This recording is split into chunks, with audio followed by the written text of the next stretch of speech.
Welcome back to WION World is One. Thank you so much for staying with us. Starting this edition of the News Bulletin with a news alert. The verdict in the Al-Qadir Trust case against Imran Khan and his wife Bushra Bibi. Earlier, the announcement was delayed thrice.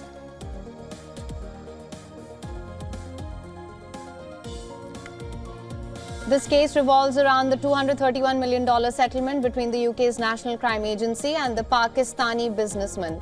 Now, from what we do know is that Imran Khan has gotten 14 years, while his wife Bushra Bibi will get 7.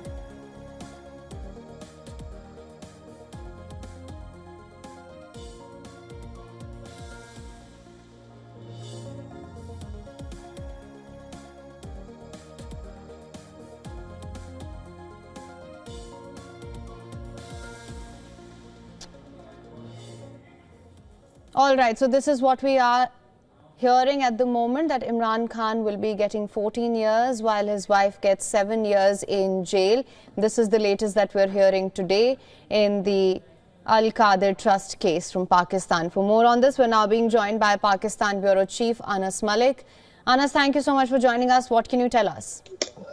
Well, Imran Khan has indeed been convicted for 14 years imprisonment, in rigorous imprisonment for corrupt practices in the Al-Qadir Trust £190 million case by a local court here in Islamabad. The verdict was all set to be announced at 11:30 a.m. Pakistan time, but it only took them another 20 minutes to announce the verdict, and the verdict was announced at about 11:50 a.m. Pakistan time. It had been delayed thrice.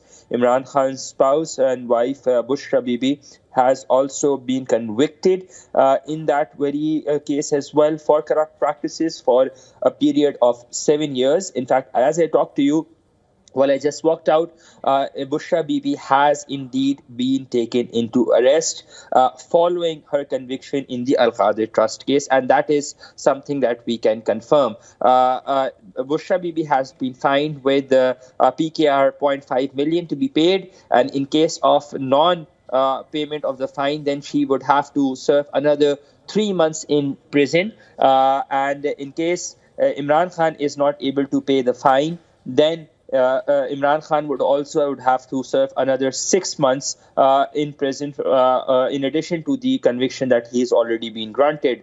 It is also pertinent to mention the fact that Imran Khan and Bushra Bibi's trust, this Al-Qadir University Trust, that has also been given in federal custody, effective immediately, and the conviction stands right now.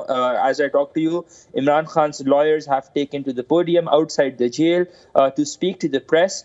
But it would also be interesting as to what grounds would they be challenging on, because there are certain particular grounds which the NAB or the anti-graft body had pleaded, on which Imran Khan has indeed been acquitted in the same very case.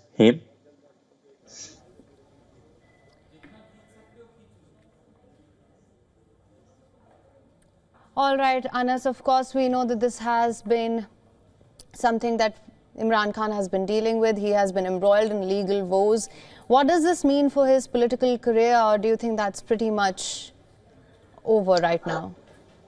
Well, at this point of time, the prospects of Imran Khan doing active politics, given the Pakistani law, is very clear. Until and unless the conviction stands, nobody is allowed to do mainstream or electoral politics.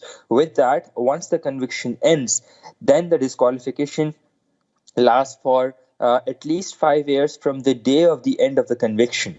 So therefore, the prospects of Imran Khan doing electoral politics is very low. Remember, there was no active conviction against him in 3 cases in which he was earlier convicted last year.